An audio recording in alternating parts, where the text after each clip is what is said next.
Welcome back to BS with Brian Simpson. It's a clean setup. This is a special episode because I'm filming somewhere else. This is my friend John's apartment. Say hey, John. Hey, everybody. Yeah, we're both comics out here in Austin, both veterans, all that other stuff. Don't forget, look, you make the podcast run. If you want advice from the advice champ, email me at bswithbriansimpson@gmail.com.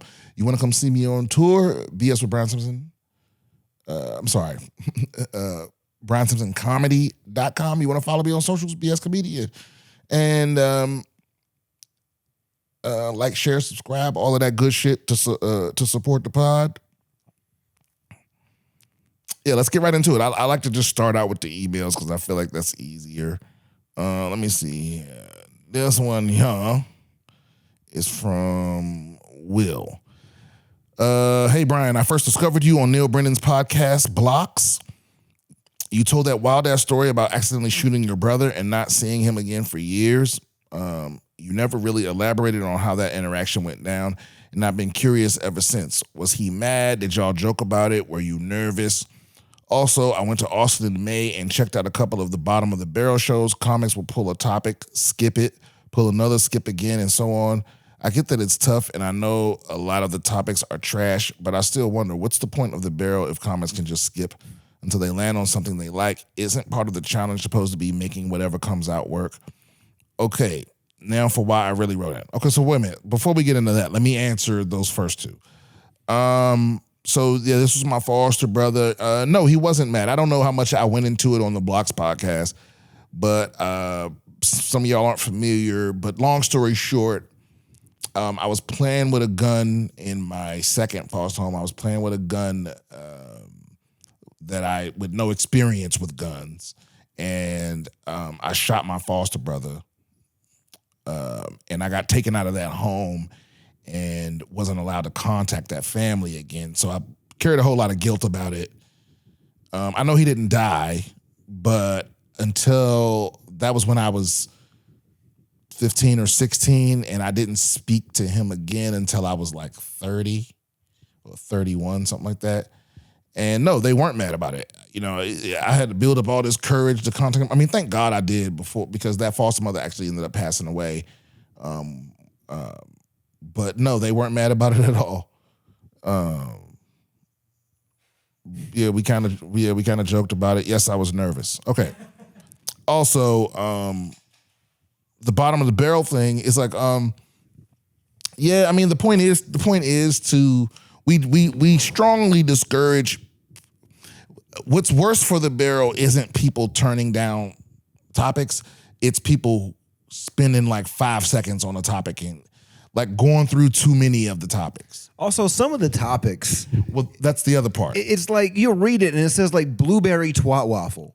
And it's like, what am I supposed? What do you expect me to do with this? Or a lot of times, I mean, the ones I really pass on is the ignorant ass ones, or the ones that we just get so often that it's like well worn. You know, like someone will just say Trump, something Trump, always, or Biden, Trump, Biden, yep, or nigger. Yeah, would just be, you know what I mean? It'll just be a random that one.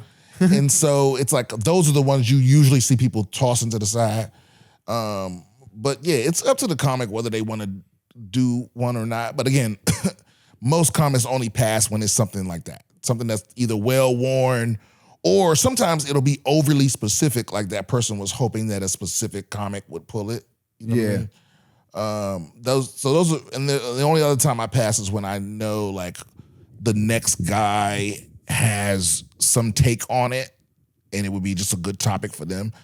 Usually back in the bucket. But yeah, but 90% of the time when you see somebody pass on a topic, it's because it's just not a good one. It just says Trump or, you know, something that's just well worn that we get all the time. Yeah, there's so many. But you got to remember though, perspective's everything, because you're just seeing 2 or 3 shows and they're not really taking into the fact that you have done hundreds of those bottom of the barrel. Hundreds of bottom of the barrel. So you've seen that topic, you know, even the most niche topics, you've seen it 20 or 30 times. Yeah, and now to be fair, I'm not in the room when they're being given the spiel, because different people giving them the spiel, and depending on what that is can really affect how people think about what they're writing down. Yeah. So, but just some of the suggestions are just uninspired. You know what I mean? Yeah. And a lot of times you'll pull one out and it has nothing on it. It's just blank. So most of the time when you see people skipping something, it's not because they're like, oh, I can't possibly do this subject. That's almost never the case. Okay, now for why you really wrote in. I matched with a girl on Tinder, took her out, and we smashed in the car on the first date. In the car on the first date. Wow. Okay. We talked a bit after, but I had to move back home, so I kind of ghosted her. Coward. A couple years later, we started talking again. Now she's married. At first, she wasn't really feeling me, but out of nowhere, she started reaching out. She mostly pulled up on me, and sometimes I'd be on some hot shit and go to her place. I kept it real the whole time up front that I wasn't looking for nothing besides sex. A few months after that conversation, she tells me she's pregnant. At first, I thought she was lying, so I made her pee on the stick in front of me. On top of that, it was a high-risk pregnancy because she has lupus and other medical stuff. I wasn't really worried about it. I said, all right, we'll just need a DNA test to know if it's mine. But she says, nah, I'm just going to let him think it's his. I cussed her out because if it was mine, I can't go for that. She ended up losing the baby, and now somehow I'm the bad guy because I cut her off. Also, your barber joke at the end of the special, still one of the smartest, funniest things I've heard in a minute. I remember the first time it happened to me as a kid. I said something to my uncle in the car, and he just brushed me off like, "You'll cut crispy, though." Well, that's one of the best emails I've gotten in a long time. That's a great one, man. This shit had everything. He had points, suspense, critiques, everything. Okay, yeah, and he got to the point. All right, so check it out. Yeah, I'm not a fan of ghosting people. I mean, you been needed to cut this girl off. First date in the car. Yeah. So also raw. And she's married. You can't hit her raw. You can't smash married women raw, my guy. Yeah. I mean, I like that you were looking out for yourself. Like, yo, I need a DNA test. And if it's mine, I'm not gonna let another nigga raise my kid. Are you kidding? Right? I like that you're a stand-up guy. It seems like you're very morally conflicted. Yeah, I don't know. I'm indifferent on this one. I mean, here's the thing, dude. I'm like, listen. Jon has done some nastier shit than that. Brother, something really similar. I've done some shit really similar in my life. Ultimately, dude, it's like, man, yeah, you got an option. You can let the other dude raise it and just shut the fuck up. Yeah, yeah. I mean, I hate to say it. I hate to be that guy, but like, that is an option. I don't know if I could though. Especially, I mean, tell him 18 years later. Because the thing is, I look at like my seed is precious, bitch. It's like you like because imagine being one of them. Imagine being one of them dudes where it's like, okay, you let another dude raise your kid, but you keeping tabs, and then this nigga win a Nobel Prize. Or he changed the world, and then you're that guy that got a suit back in. You know I'm your daddy, right? The Bobby Boucher thing. Yeah, you and me can be like Tiger Woods and his daddy. Yeah, like I would be. I don't know, because I ain't never been in this situation. I'm also, if you let me smash on the first date in the car, I'm not hitting it raw. Yeah, I'm not following up with the raw hits. I don't know, man. In the pursuit of passion, sometimes things get lost. No. I get that. I get that. I know that first one might get crazy. Yeah. But I'm talking about this was years later. I'm talking about years later. She married, and because it's like you married, and just the fact that you would let me hit raw make me scared of you.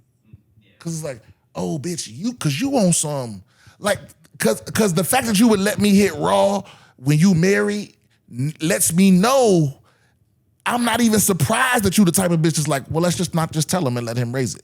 You're that because that's the same type of person. It's the same type of person. Yeah. Here's the thing. I don't think she's a good person. I don't think she's a good person. Like, right, I think but she's cheated. Also, he's not a good person. Yeah, he's not a good person. You're not the bad guy in this situation. No, but you're not a good guy. But you're not a either. good guy. Yeah, because you were still banging a married woman. Right. My kind of guy. Yeah, you banging a married woman, but also the truth is she ain't shit. So like a woman that ain't shit, I don't know. Cause I got that Captain Save-A-Ho gene in I me. do too. I got it too. Yeah, and it's like banging a happily married woman is one thing, but Banging an unhappily married woman is different. That's different. That's hot. I know. It is hot. It is hot, and it's unfortunate. It's unfortunate that it is. But it's wrong. It's wrong. It's wrong. But it's hot. But God damn, is it hot? Damn, it is hot. Yeah, let's go. Because okay. here's the thing. Everybody wants to be the better choice. Everybody wants to be the prime A Wagyu. And you know what? This goes back. Okay, so for those y'all don't know, I'm here filming this here because I just did Jon's podcast, which is called Tammy's Boy. Tammy's Boy, which is when people talk about their parents, right? Because we both had crazy childhoods, and it goes back to speak to that. I think it's something connected to that of like having chaos growing up. It's like or being like uncertain about love that you're receiving. Yeah. You sort of gravitate towards shit like that because you're like, well, this is so wrong that if you want me anyway, I know you really want me. You know what I mean? It's back to the mother wounds and all of that shit where it's like, it's wrong, but also it's like the passion is so high that the fact that it's wrong makes me certain, and the certainty makes me feel better about me, right? Yeah. So I'd be curious to know about this guy's upbringing because I bet you it was crazy. I would too. There's no doubt about it. Like if you tell me you was raised that you had both parents in the home and they were fucking, Bible thumping churchgoers and Eagle Scout troop leaders, and I don't buy that at all. You were raised by a drug dealing. That's but she did have a miscarriage, right? That's what he said. He said she ended up losing the baby. He didn't go into how. Okay. I will say it does not look good for this guy too, because he says all this this crazy story, and then he's like, by the way, love that joke, so good. I know that's the best part. That's the best part. And when he's telling you this deep dark shit about how by the way, she lost the kid, and hey, but that barber joke, dude, fucking yo, bro. I love the way you close that. And if you're like, what barber joke is he talking about? Go watch the special. If you're watching my podcast and you haven't watched my special, I mean, shame on you. Shame on you. But yeah, the joke he's talking about is at the end of the special. If you one of these motherfuckers like, well, what part is it? Well, go watch the whole thing. But the end is the barber joke. But actually, the barber joke it's not as good if you don't watch the rest because it's very self-referential. All right. Anyway, watch the whole special. Watch the whole special. Yeah, watch the whole thing, please. Or do whatever you want. Okay. Let's see here.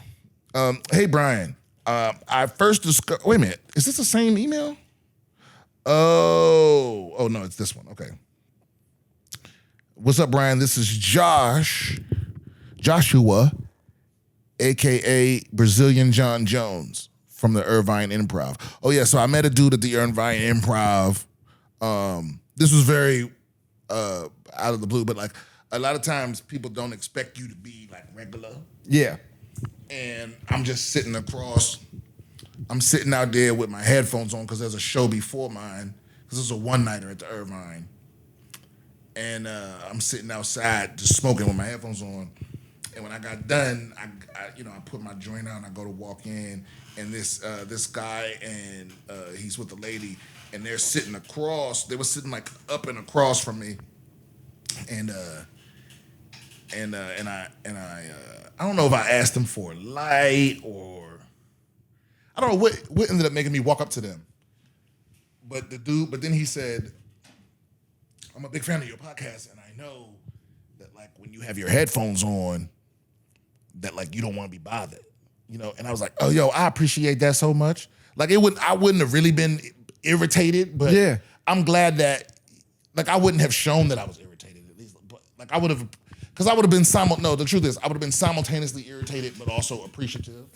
Yeah. But I'm way more appreciative that you even gave a fuck to not bother. Because some people are like, well, I might not never get the chance to talk to you again, so fuck your boundaries. You know? Yeah. And I understand that, but I appreciate him being like, I ain't want to bother you because I know you don't like it, which is fucking awesome. So then we ended up talking and smoking.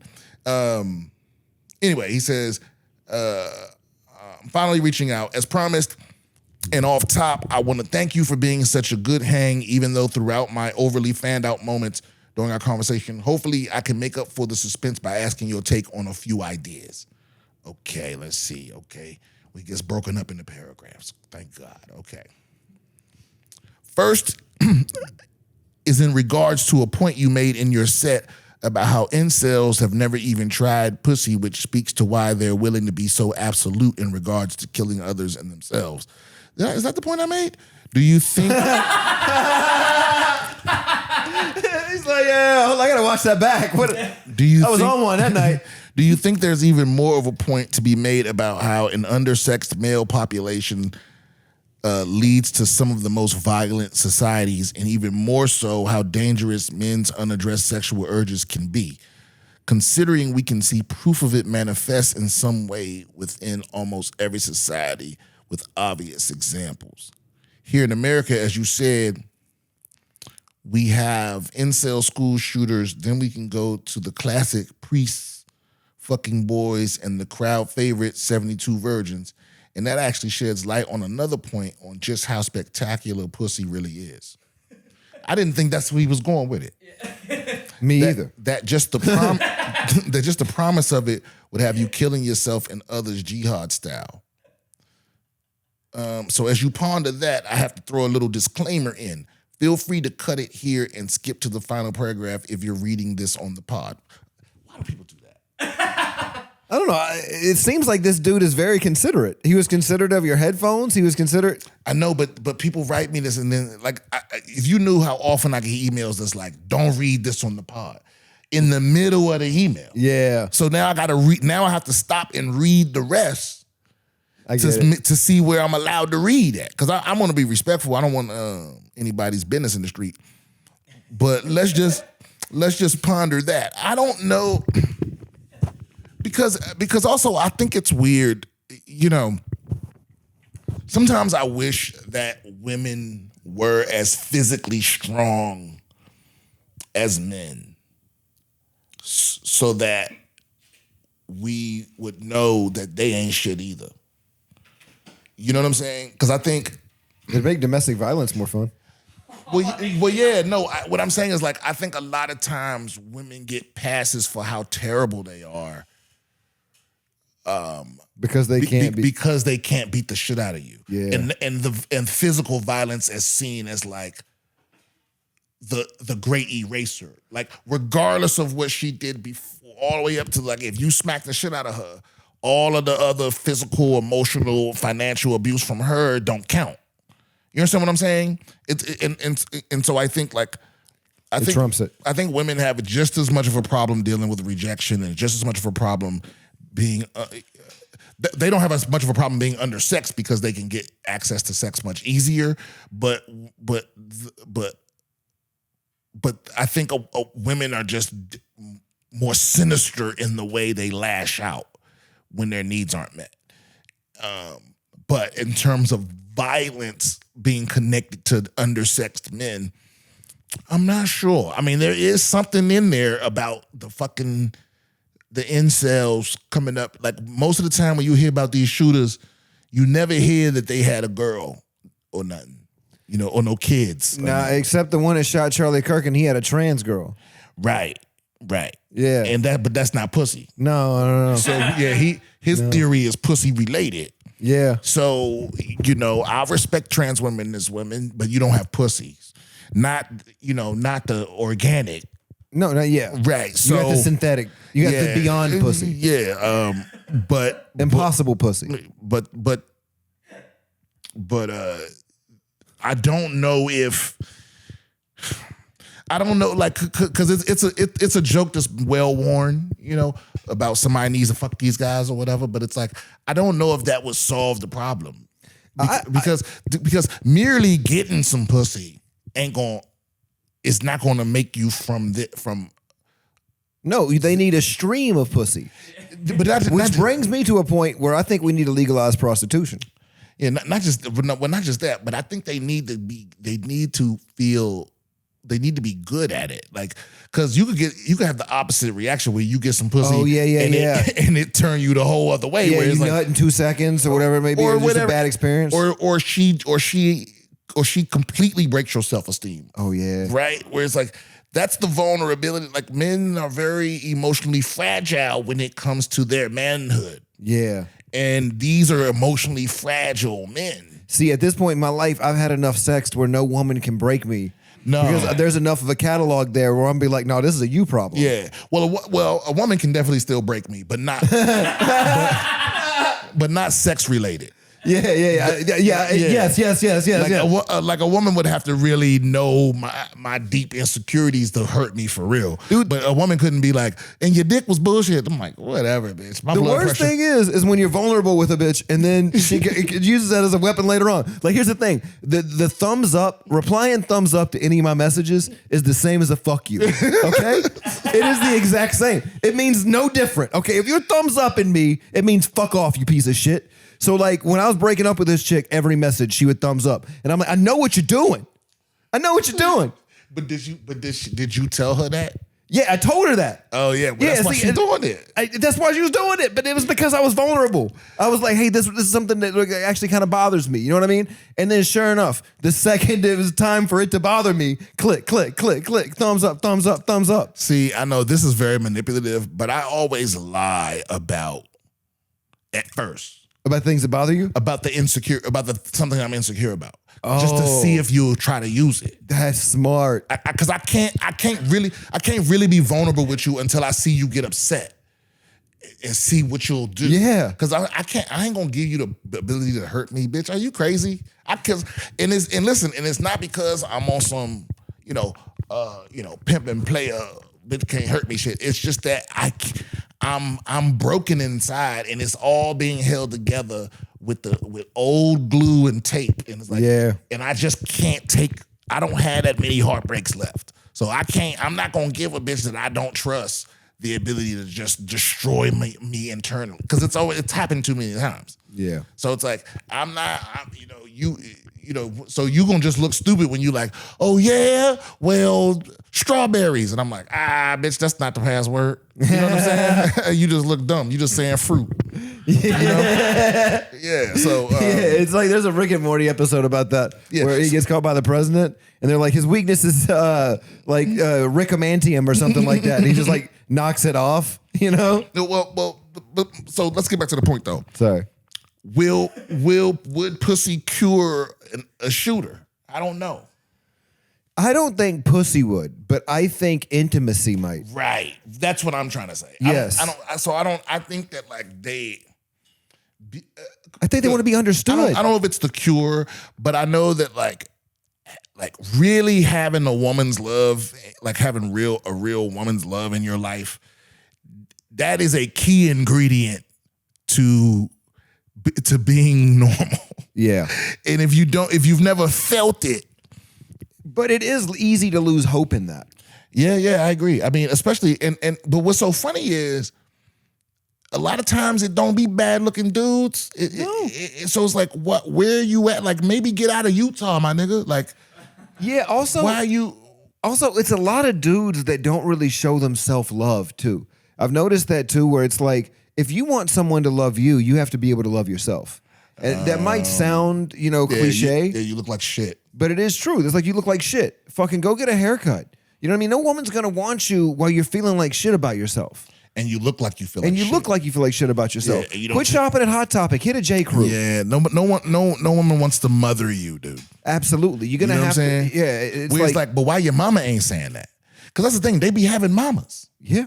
It's like, why your mama ain't like, hey, wash your ass, comb your hair. Yeah. Here's a little cologne for your birthday. Because especially at that age, it's like, if your shit fit and it's clean and you smell decent, that's like 90%. You don't gotta have money. You know what I mean? Yeah. So I don't know. You don't have to have money to have game.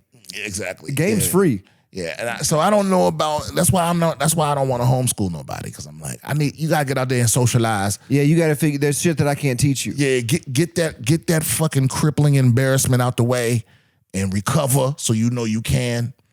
But all of this, their manifestos. I only remember because when this all started, this reasoning, that manifesto. It was the guy in I want to say Santa Barbara. You know what I'm talking about? Do you see Santa Barbara shooting? Yeah, I think so. Yeah. And he in his manifesto, that's the first one I remember hearing about where he was specifically talking about women, Yeah. how women didn't want him and all this other stuff. Yeah, I remember that. And I remember just thinking, well, this isn't a bad looking guy, and he had a luxury vehicle. Yeah. And I'm like, so we really got to explore your personality, my guy.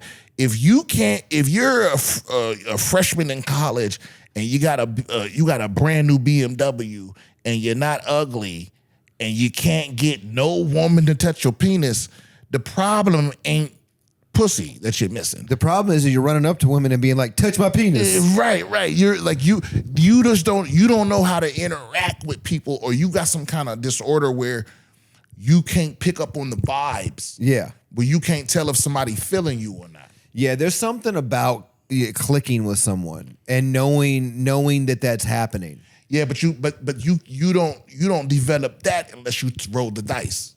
When you were younger, like you got to get rejected a couple times before you realize, oh, that wasn't flirting, that was just her being nice, or that was her being my friend. That wasn't her wanting to fuck me or love me, or you know what I mean? Yeah. And you have to,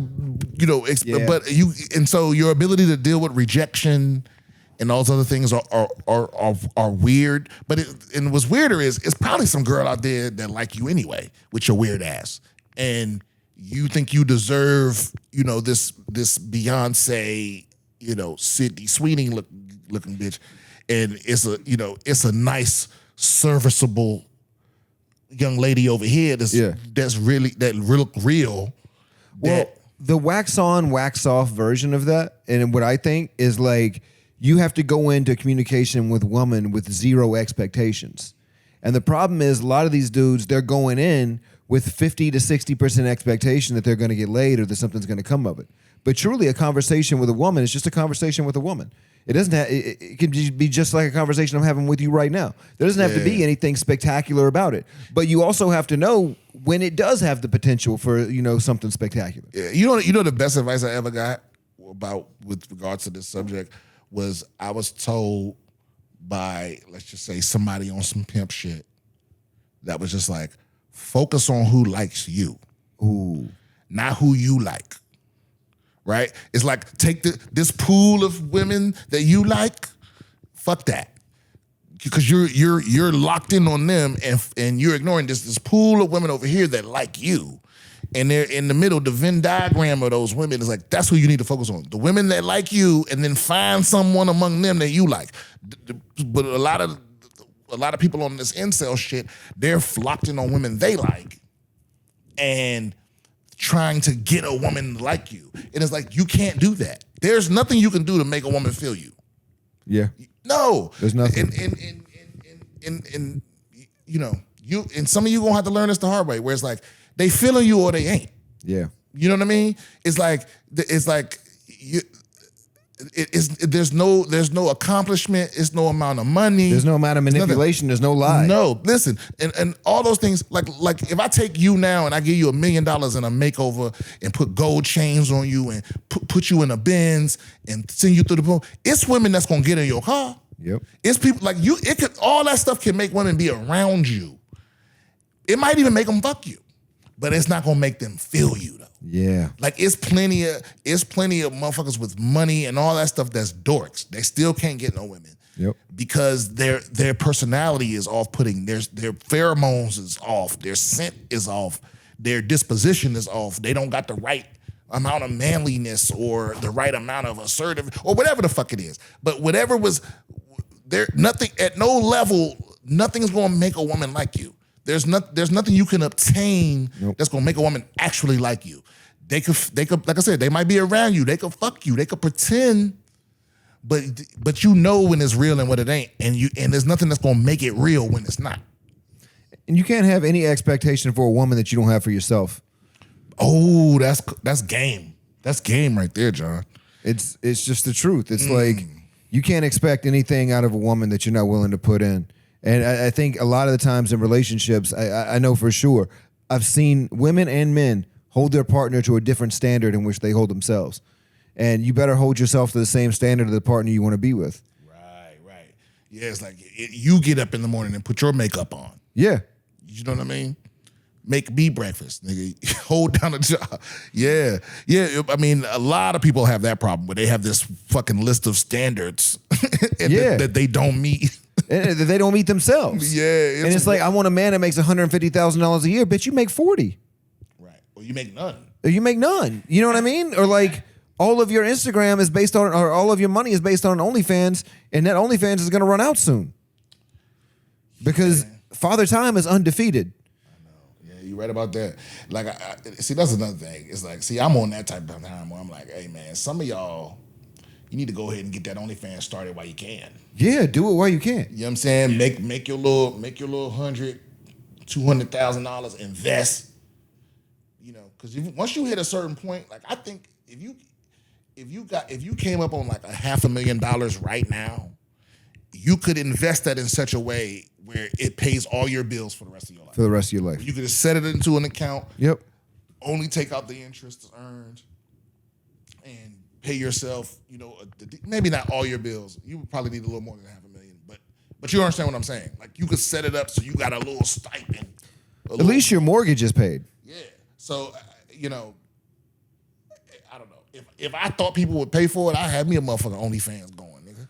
I mean, give me a nice little cool million. I did the OnlyFans special and I made it OnlyFans, and I'm telling you, the gays are on there, dude. Oh yeah, the gays are on there. They got requests.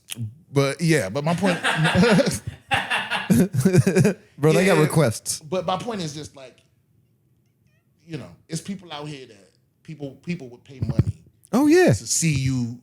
Some people don't even gotta see you fucking. They just want pictures. Some people buy your feet. And somebody asked me, ethically or morally, would I date an OnlyFans girl? And I'm like, I've got 3 kids. Financially, yeah. I mean, the thing is, if I fell in love with a girl, I wouldn't care what she was doing. But I don't know if I would care to a degree. Yeah, but what I'm saying is, I'm not in I wouldn't be in a position where I would meet somebody like that. I mean, maybe that's not true. Yeah, I mean, because the thing is, I wouldn't want her to be doing it, but I wouldn't ask her to stop. Yeah. No, it's like, that's how you get money. It's like, because you're only asking her to stop because of how you think it make you look. Oh, yeah. You care about your image, yeah. Right. You don't actually care that she's making money from OnlyFans because you didn't give a fuck when you met her.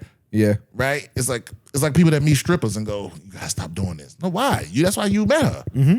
You know what I mean? But that's because he's insecure at that point. He doesn't want her to meet somebody else the way he met her. Right. Or he doesn't want to have to go, you know, he doesn't want to have to bring it up every time he introduces her to somebody. Yeah, why does she have platinum green hair? Right.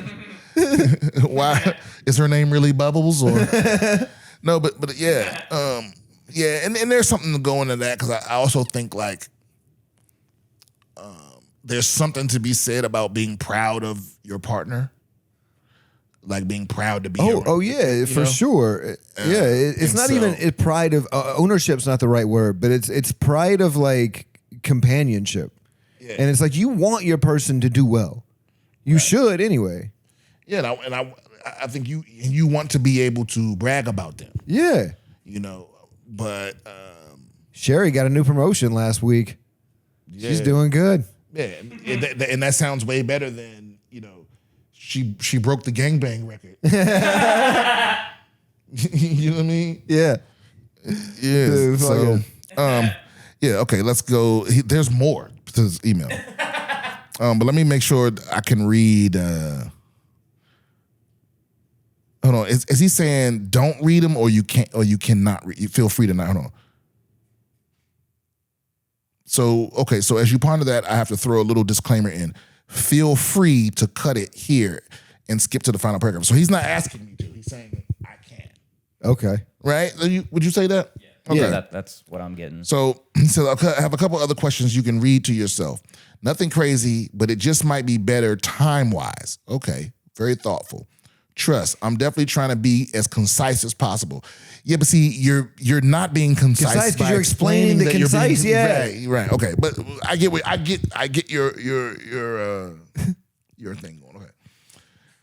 Okay. But it still may come off as long-winded. Very self-aware, this guy. Very much so. The next two ideas were a little more political in nature and really no points. Just would really appreciate your opinion. First, I feel like when it comes to identifying characteristics of the so-called left and right political parties, the left seems to represent the constantly abused, unfortunate, overlooked, emotional, but intelligent and powerful minority that when it comes to social reform, don't trust the machine in any way to self-correct, and rightfully so. So they are way more motivated by the idea of burn it all down, where the right seems to be the surprisingly new minority that feel its older wisdom justifies their atrocities, as if we are all on even playing now and feel there are parts of the system that can be preserved while we fix others. And they're ready to remind everyone of real power in order to do so. So the question is, do you support more burning it all down or thinking we can trust ourselves to preserve what is good and not contaminate it with greed or whatever other human flaw we have yet to avoid? Well, first of all, I don't think you described the left and the right there. I think you described Two thoughts. the left and liberals. Yeah.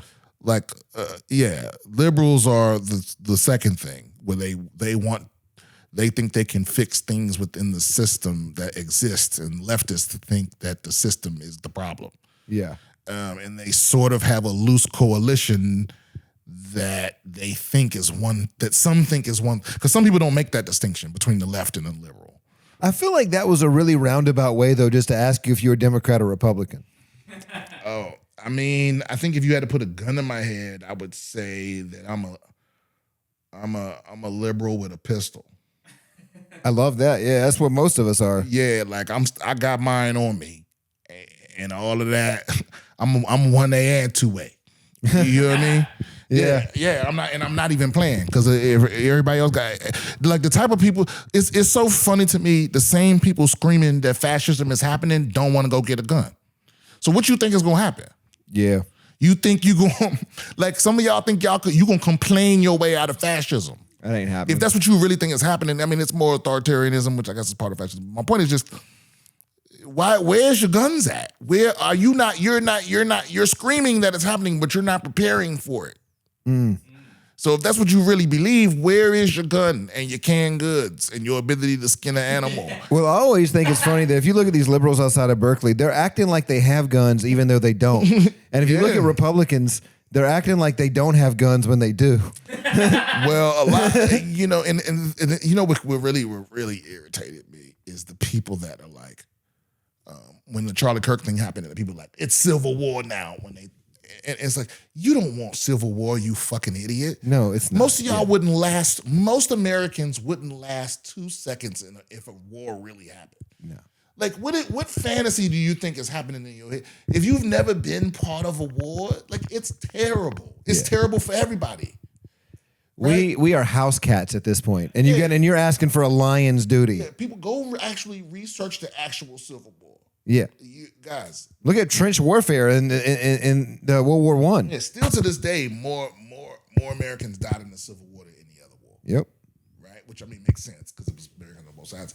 But I just mean, you're talking about brothers against fathers and cousins, and y'all are talking crazy. You want war in the way that war is like a video game. Like you want Call of Duty in your head where you high up on the leaderboard. That ain't how it is. You're probably gonna die. You're gonna get sick. Somebody you love is gonna die. They're gonna get sick. Disease kills most people in war. Yeah, it's gonna be diseases, shortages. Like, no, you want your normal life how it is now. Well, the people that want war usually don't want to fight for the war. They want other people to fight for them. Oh yeah, they want to get a kill.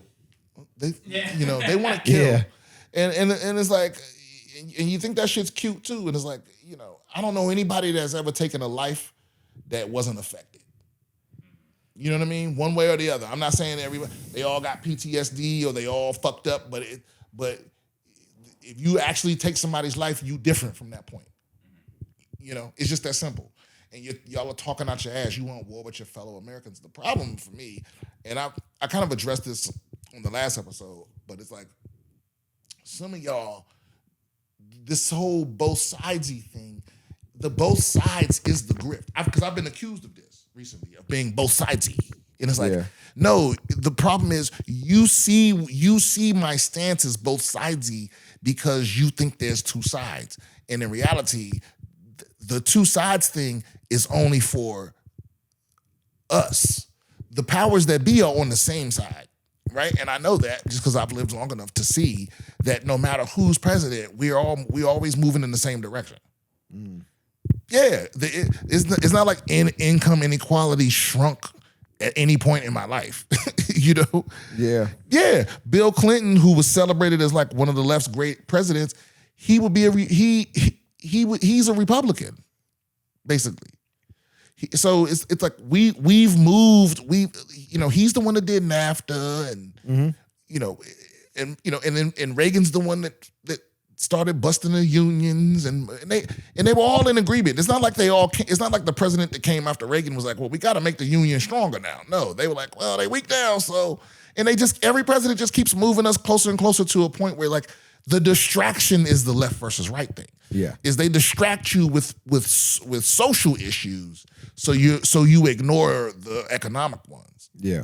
And y'all fall for it so easily because any single thing they could make us fight each other.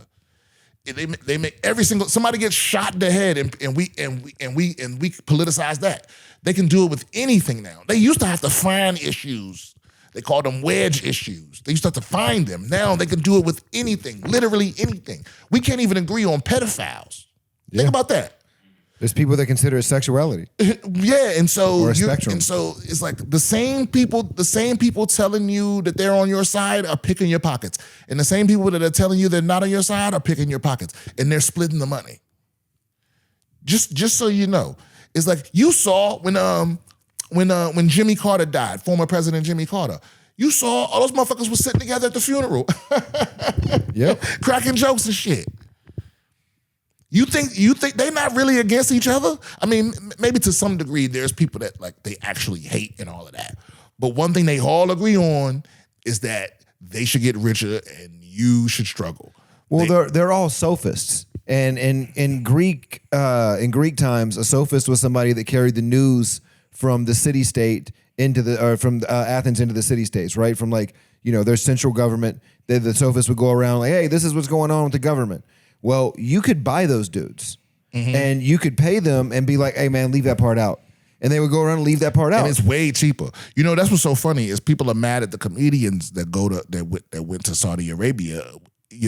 Wait till I tell you how much money they spent to buy senators. Yeah, no shit. It ain't that much money. When you look at that's the scariest part about all this is when you see, first of all, when you see that the most of the major donors are donating to both sides, right?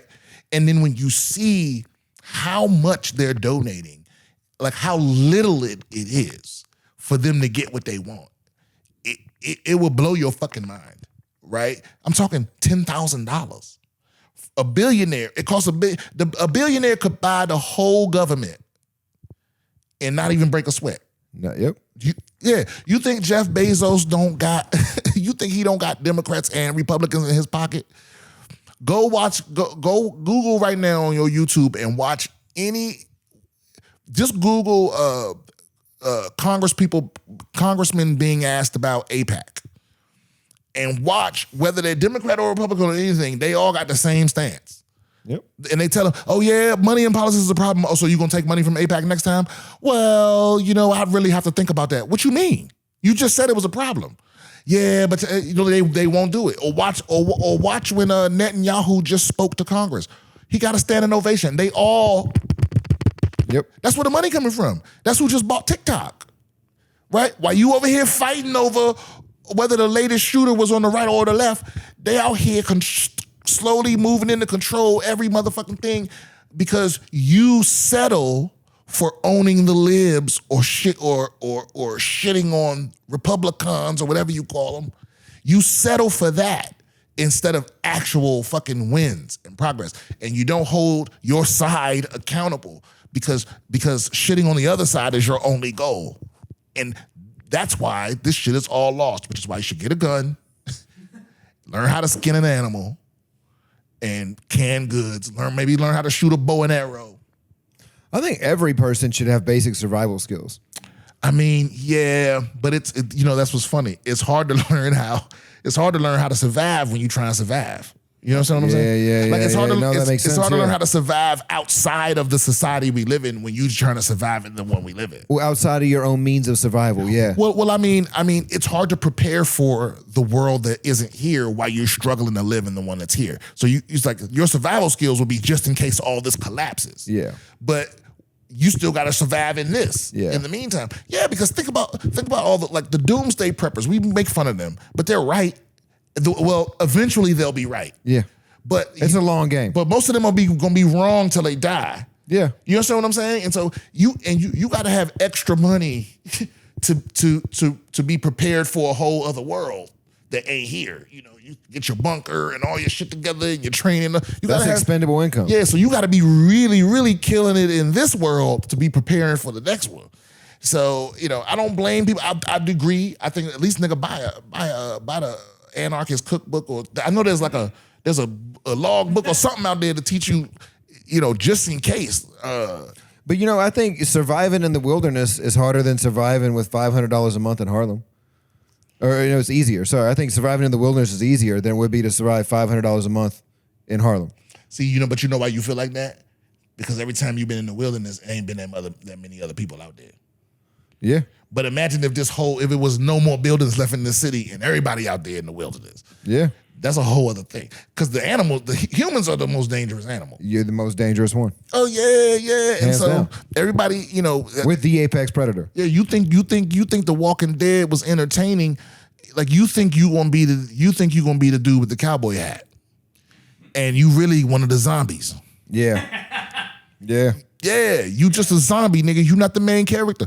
A lot of people now think they the main character. Yeah. I don't know, nigga. We're living in a world that it's crazy, and you can call it fascism or authoritarianism or whatever. All I know is, there's a dude that had a mediocre podcast last year that's running the FBI. There's a dude that was a news host last year that is running the Department of War. Yeah. Right? So if that's not at least authoritarianism or cronyism, whatever the fuck you want. I mean, I put it like this. I don't know what Trump's intentions are. I don't even think he wants to be a fascist. I think he just wants everybody to be loyal to him, which is what fascists want. Yeah. Right? But I think that his agenda might not be fascist, but his ego is. Yeah, I don't think he even knows what that is for real. I don't think that's what his goal is fascism. I think his goal is just for him to be in charge and only the people that fuck with him to be in positions of power. But the problem with that is that's how every third world dictatorship fails, is because they replace competent people with loyal people. Yep. Or they prioritize loyalty over competence. And then, your finance minister doesn't know what the fuck he's doing. And inflation gets out of control, and agriculture fails because your agriculture minister was the secretary you was banging, and you know what I'm saying. And the finance guy was your favorite football commentator, and now the fucking no one's running the country for real. Only person that's comfortable is the nigga that knows he's surrounded by people that'll be like, oh, that was a great idea, sir. Great idea, sir. And so that's what I'm afraid is happening. Trump's the wild card. He's the one he's sort of slowly still advancing the same old agenda that there has been, but it's mixed in with that. And everyone is scared to step beside his ego. And then let's not even forget that weird ass dinner they had at the White House with all of the fucking tech billionaires just kissing ass. Yep. Because the new war is power. Go look at your power bill is slowly going up, and if you're paying attention, your power bill is slowly going up because they were all there to make because AI is going to take a lot of fucking power, and the truth of the matter is there ain't enough to go around. Nope. So every billionaire that was at that table is hoping they get the biggest piece, so they can have the most. You know what I mean? And so, the real war is happening behind the scenes. And most of the people that are talking about all of this other bullshit aren't paying attention to what actually is happening. Yeah. And I have almost completely checked out. Like deep down in me, I still want what's best. I just don't believe in us. I don't believe in us as a people. I don't think America's got what it takes. I think we're soft.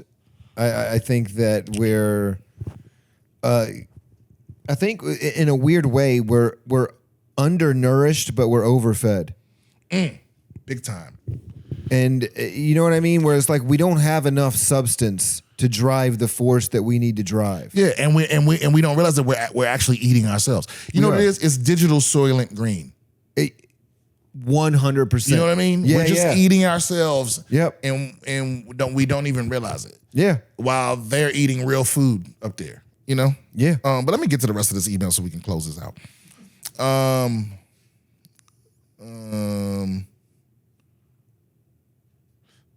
So the question is, do you support more burning it all down or thinking we can trust ourselves to preserve it? Burn it all down. Okay, that's me. What do you say? Oh, man. That's tough. You got kids. Yeah, I know. I want to believe in preservation, but also in the same breath, every fire is for a reason. You know what I mean? Wildfires happen for a reason. And, in order to sustain new growth, sometimes shit has to burn. Facts. All right, last question. It's very similar in the idea of a progressive society needs to have everybody successfully moving in the same direction. This clearly isn't happening, which is why we are where we are as a country, to kind of generalize it. But I thought about this considering how it is becoming more and more illegal to be poor and homeless with some of the legislation being passed. Before, it used to be enough to scare us and say we would become broke drug addicts living on the street if we don't succeed. But that's not the case anymore. People don't fear failure in the same way. So now the next step is straight to jail, which poverty already provides a pretty solid pipeline to. It's said that they can use so much of the misappropriated government funds to house people as opposed to what it costs to keep them in prison. But what if the way you have less losers, as Rogan says, and more productive citizens is you give them the harshest punishments for being unsuccessful? Thanks again for being such a solid dude. It was a real Coach Carter, let me help you out, young man, OG moment, handing me that J when you saw me clearly making a spectacle of myself, rolling up all out in the open. You're the realest, brother. Love me and moms. Joshua, a.k.a. the only other black dude in Irvine. Okay, that was a great email. Okay, but well said. A lot of it, yeah. Yeah, but I don't know if the idea is giving people harsh punishment for failure when the playing field for success is not even. Yeah, the playing field. Yeah, you're right. I remember I watched this fucking terrible movie a long time ago, and I forget what it was called, but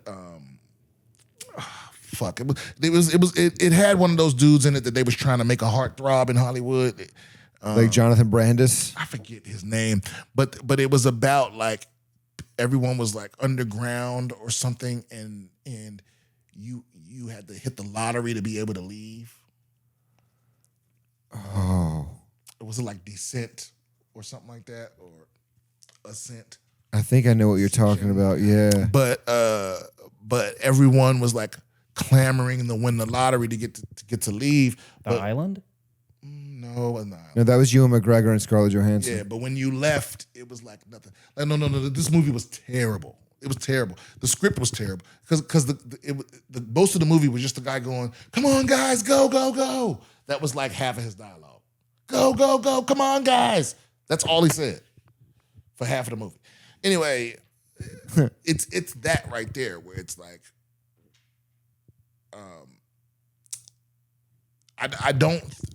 people don't fear failure, but I think it's only just because we're accepting that it's a possibility while we're also simultaneously hoping that like our number gets pulled and we get to rise above it and all of that. We live in a world where like as long as you're better than someone else, that's what most people have. Because and it's not going to change. We're going to keep our capitalist ethic even into the end, right? Where like it's not going to be. They're not going to solve homelessness. They're just going to have levels to homelessness. Yeah. Yeah, they're going to have a different word. They're going to make up a word. Mark my words. They're going to make up a word for people that are homeless, but not homeless. So there's going to be like a lower level of unhoused or something, some bullshit. Yeah. And they want tiers to people want tiers to everything. Oh yeah, because people will be perfectly fine being damn near homeless as long as it's somebody that's worse than them. Yeah. And we're going to do that all the way to the end. I mean, right now, I just know that what we're doing now is not sustainable.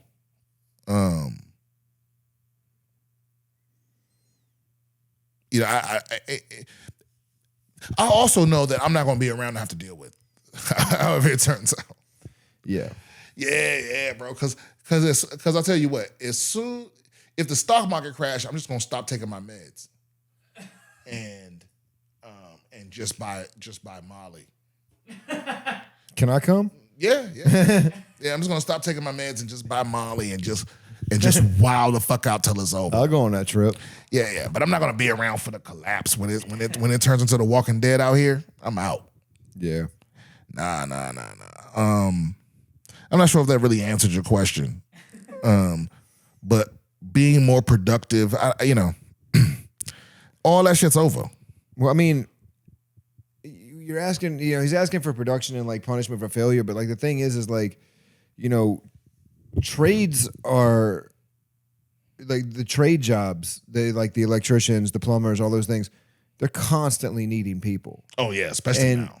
And nowadays, you ask any kid that's going to school what they're going to be, 30% of them say influencer, if not more. I think it's more than that, yeah. It's probably more than that. Everyone's looking to these digital jobs when we still have all these trade jobs that are necessary.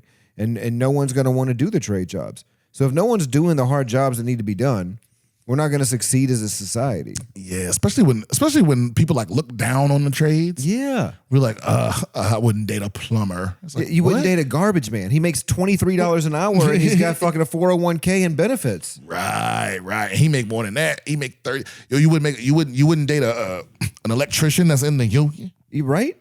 You wouldn't date a union electrician? Ladybug. Good luck. You wouldn't date a union electrician? That motherfucker making $47 an hour. I know. You know what I'm saying? Benefits are like that. And that goes back to what we were talking about earlier, where like people set a set of standards that they don't have for themselves. Right. And it's like, what do you want out of a man? Do you want dedication? Do you want, you want these things? Because he's dedicated to this job. Yeah, the latest one was bus driver. It was the job that was shamed. Like, what? The motherfucker making $30 an hour. Yeah. Yeah. And it's not an easy job. It's not. You know what I used to have a bit about this where I would be like, what's funny is bus drivers have to deal with all the same people the cops do, but they don't get a gun. Oh, that's true. Yeah, the bus drivers are the first line of defense against the crazy. The cops come later. Yeah. Yeah, the bus driver is the one that determines whether the cops come. Yeah. You know what I mean? Yeah, they're the first line of defense. Yeah, they're the first ones to experience crazy, bus drivers. They're like the Navy SEALs of public transit officials. For sure. And I don't think they get paid enough, honestly, or they should at least have a gun. A taser or something. A cattle prod. Actually, I mean, listen, if it was up to me and this was my authoritarian regime, okay. Hit me. The bus drivers would have a butt naked hit and it would just gas everybody on the bus. Not to kill them, but just to knock them out. Yeah, knock them out, yeah. I will fucking seal this, like it would seal everything and gas that motherfucker. Like a Batman cartoon. Yeah. It would seal off his compartments. Yep. Everybody get knocked the fuck out till we sort it out. Everybody take a nap. Yeah, you wake up in handcuffs. Yep. You had an appointment at 11 and it's 3:30. Because people forget, like, think about the fact that, like, I don't know if you remember that video. It went viral like 10 plus years ago. And it was a bus driver. And it was a girl punched him in the face, and he was like, "You going to jail now?" Bow, and uppercutted the shit out of her. Yeah, and everyone was on his side. Yeah, you going to jail? Well, did you see the Ukrainian girl get stabbed on the bus? It was the train. Oh, it was a train? Yeah, it was the train she got stabbed on. Yeah, that was fucking crazy. That was crazy. Yeah, and that dude is saying that like there was something in his body. I mean, he was clearly mentally ill. Yeah, like he was saying that there was something in him that like the government put something in his body. And he can't control himself. Good Can you imagine? Argument. Especially like imagine making it here from Ukraine. Yeah. You know what I mean?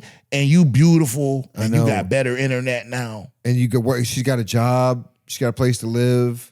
She's like doing the thing. And the thing, what's so funny is, obviously anybody with any decency has compassion for that lady. But my question is, and this goes back to the whole left and right polarization. Right, is what would you have to find out about that woman for you to have less compassion for her? Ooh. You know what I mean? Like, so imagine, okay, she gets stabbed that day, and then the next day somebody drops a clip of her calling somebody nigger on Omegi. right? It's like now all of a sudden you don't have compassion for her getting stabbed to death. I don't know. It's the same thing with Charlie Kirk, right? It's like Exactly. It's like same thing. I don't think Charlie Kirk should have been murdered. Me either. You know, and maybe that's exaggerated because I think very few people thought he should have been murdered. But I wasn't happy about him being murdered. I thought he could have been. Yeah. Well, I think he was out there rolling those dice. I mean, there's a reason he had all that security, right? Yeah. Who were useless. Yeah. Well, But the National Guard. well, I just feel like, I mean, I don't know what level of security he had, but I feel like securing the immediate rooftops is part of that. I think that's a big part. Yeah. Yeah, if you know, because again, I wasn't familiar with him that much before then, but I don't know what level of celebrity he actually was, or maybe he was in a place where he felt real safe because he was in Utah, which might be the whitest state in the union. Pretty white. But I feel like making sure. I mean, it was the same thing for the guy that shot at Trump. It was like, why is anyone on the roof anywhere near a presidential candidate? It doesn't make any sense. And we have enough drones at this point to where like you can just do that with drones. Well, you had people literally telling the cops, "Hey, there's somebody up there," and people was like, "Yeah." You know, it's like, well, wait a minute, no. Number one thing, I mean, listen, we have very few presidents that were assassinated, you know, successfully. Four, right? And so 2 were point blank. Yeah. The other one was from a roof. Yeah. So I feel like if your job is protecting the president or presidential candidates, your 2 number 1 priorities is to make sure nobody get close to them with a gun and nobody is on any of the roofs with a gun. That's right? 2 big I feel like that's protect the president 101. And again, I've never been in the Secret Service, nor do I know anybody that has. Maybe they protocols are different. Maybe they're using AI to map out where people are. But I feel like that you should actually have your people on the roofs to make sure that there are no other people on the roofs. Yeah. That's what I would do. That's just me. So Roof Team 6. Yeah, exactly. It's like it should be a designated group of roof people. You know what I mean? Yeah. Like, yo, you call Johnson. What you doing down here? Yeah. Your job. Yeah. We can use the DEIs. We can use all those. Yeah. We can use those, the DEIs. Okay. Yeah, that was good. The roof clearers. All right. So I hope we answered your question. Again, this episode was back-to-back 2 of the most banger emails. Those great emails. Yeah, and you know what's funny? Those are the only 2. Wow. I would read them all, but I don't get as many as you would think. Even though I have 5,000 or 6,000 subscribers, I don't get as many emails as you would think. But when I talked to this dude, he told me that like he never wrote in because some people feel like, this is funny, I said this to my audience a long time ago, that like most of the time people write into me and they already know what I would say. You know what I mean? Yeah. Or they already know what to do, but they want me to give them some kind of, cosign or something like that. You know, but I want that, nigga. Write in, because I would rather read these than read articles. I would rather read these emails, especially ones that are these good. This is the template right here. If you're gonna write in a goddamn email, write these emails from this episode. That's the example of like how to write a good one. Mm-hmm. And they were long, but they were to the point, and they didn't ramble, and they didn't repeat themselves, and they gave references and I like it. Those are good.